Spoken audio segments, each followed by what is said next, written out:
If you've ever played EU4 and had something of a successful game, you may have been tempted to form the Roman Empire. Such a thing is, of course, impressive and might earn you a lot of upvotes on Reddit, but what does it earn you in the game? Some good ideas, some government reforms, a nice color, and a new culture. Very cool, and yet lackluster. The truth is, no one cares about anything in EU4 except for modifier stacking, and the Roman Empire sadly does not provide much opportunity for modifier stacking. The times have changed, my friend. This year is the immortal, iron-crowned, legendary conqueror Julius Caesar, one of many rewards available with the Roman Empire's new mission tree thanks to my good friend Lemon Cake. You may have seen him in the background of this video so far. I was made aware of this mod a couple days ago and asked to cover one of its 3 branching mission paths. I was given the good fortune of covering the Hellenistic path, or the nomenclature of EU4, the animism path. So here's the thing. I'm not really that good at EU4, so this video is going to be a little showing of some of my favorite missions in Lemon Cake's mod, and that'll be about all. If you want to see people actually play this mod for real, then check out either The Student or Playmaker, as they're covering the Catholic and Orthodox branching missions. Better yet, you can subscribe to the mod on the Steam Workshop and play it yourself. I did the localization on some stuff to help ease the workload for Lemon Cake, so I guess I can basically claim that I made this mod myself. For my hypothetical Roman Empire run, I'm dropping in as Aragon, who I quite like playing just in casual runs, and let's say for argument's sake, that I am extremely good at the game and have conquered 400 provinces in the former Roman Empire. Wow, look at me. I've become the Imperator of Rome. Check out these missions. Oh crap, wait, I forgot to update the mod from the preview build I got. One moment. Okay, there we go. New missions are available. And we can see that they have some sick Latin names. I can tell you that a lot of these are butcherings of Latin grammar, but that's an intentional choice, which means it's art, so now you can't complain. The missions revolve around a couple different branches. On the left, we have stability and economy, in the middle, we have conquest, and on the right, we have culture and religion. See those branching missions? Those are the Catholic, Orthodox, and Animist paths, respectively. Now, becoming animist as a Catholic is possible through some very long-winded exploits, which I don't really have the skill to pull off, but my favorite exploit in EU4 is the wonder of the Consul. We do a little religion flipping, and let's get to converting. We need 200 provinces with animist faith and 50% of our provinces to be animist to take this mission. I'm also going to just disband all the armies and destroy some forts so my economy doesn't erupt. I don't really have any admin capacity for all this stuff. How about we just change that real quick? Let's found some courthouses too.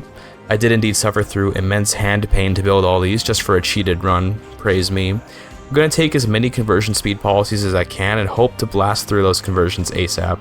A smarter version of me would have written out a file I could just run to convert my counties, but let's not worry about that.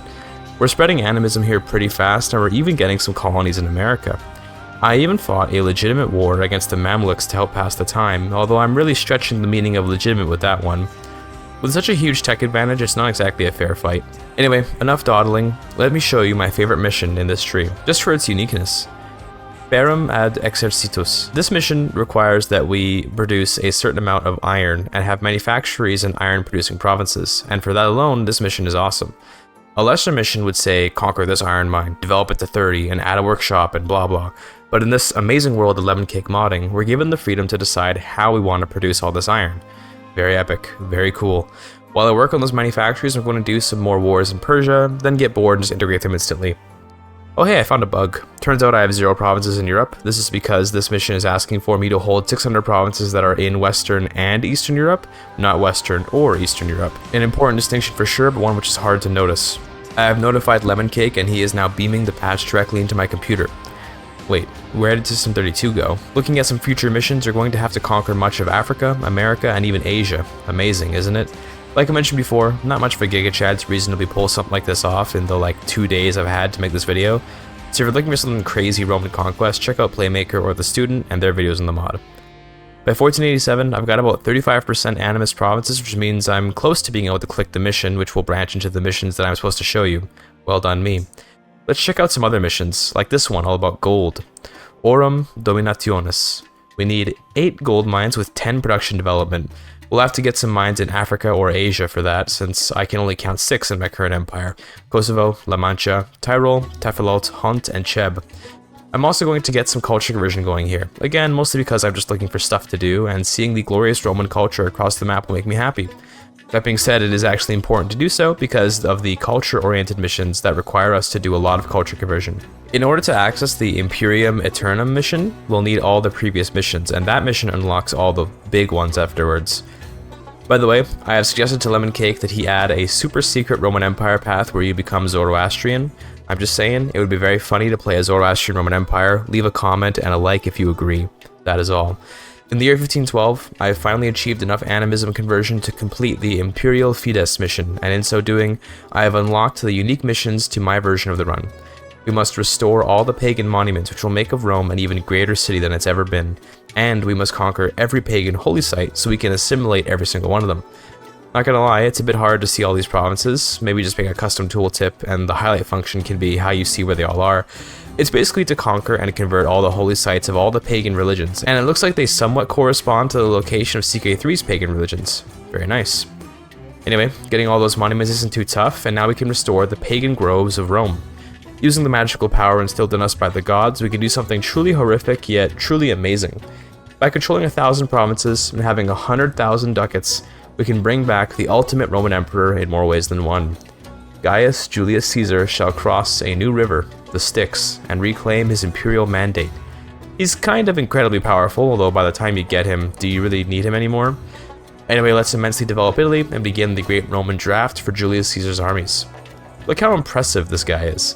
With a snap of the finger, he's conquered Asia and Africa. Amazing. Another mission will require me to build up 100 barracks and regimental camps, but here's the thing. The outliner makes my PC scream out for a new layer of thermal paste, which it may one day receive. Rather than go through that, I'll be ignoring that mission, and in fact I'll be ignoring most of these missions. You see, it's not much fun to just sit around using the console like I've been, but you know what would be very fun? To play Byzantium and truly revive this Roman Empire. In classic Lemon Cake fashion, these missions are pretty tryhard, in the sense that this is not some kind of set of OP missions that make the game too easy. I don't think I've ever had 100,000 ducats in EU4, although I'm sure it's possible to do so. All that culture conversion you'll have to do will be expensive too, although if you culture swap to a German culture first, you can get a nice jump start when the Roman Empire formation button takes all that German culture land and makes it Roman. It would just be extremely cursed.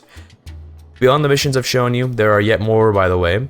They are dedicated to one express goal: to take Rome, a city of marble, and leave it a city of gold. It'll require that you create the ultimate set of capital cities across Rome, from Trier to Nicomedia. Oh, and each of these cities will cost a pretty huge amount of gold. That being said, I'm sure you can do it with all the great modifiers this mission tree gives you. Give them on a shot, or just watch the others play it if you're lazy, and thank Lemon Cake for his work to create a mission tree worthy of the great city of Rome. Oh, and thank me for the mission localization, unless you find mistakes. If there's a localization error, it's Lemon Cake's fault. Okay, goodbye, and thank you for your time.